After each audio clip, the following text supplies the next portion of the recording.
ससुर दुआरे बैरी के पेड़वा बैरिया जे फारे बैरिया जे फारई हो।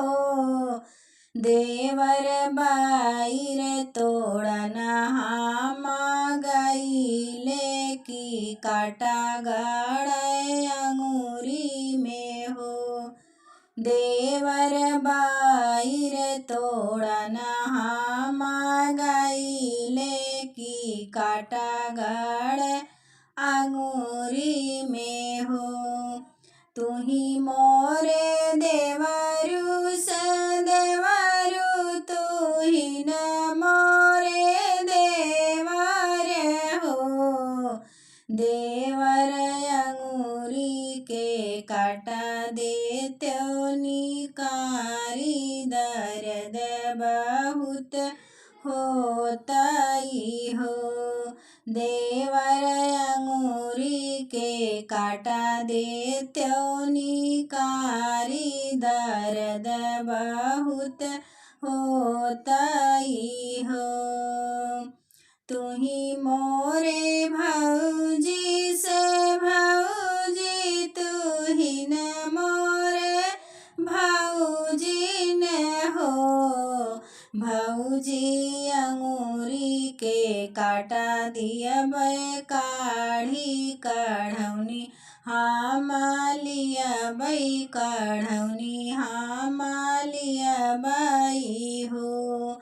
भौजी अंगूरी के काटा दियबै निकारी कढ़ौनी हम लियबै कढ़ौनी हम लियबै हो। यतनी वचन सुन भौजी की देवर से बोलै की देवर से बोलै हो। देवर लैली हो अंगूरी के मुनरिया गले बीचे हरवा गले बीचे हरवाई हो। दियवर दई दियबै अंगूरी के मुनरिया गलन काये हरवा गलन काये हरवाई हो।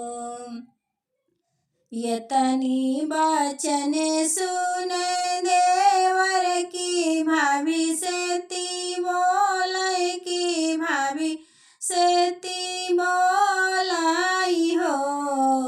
भाभी आगी लागे तोहरो मुनरिया बजर पार हरवाई हो।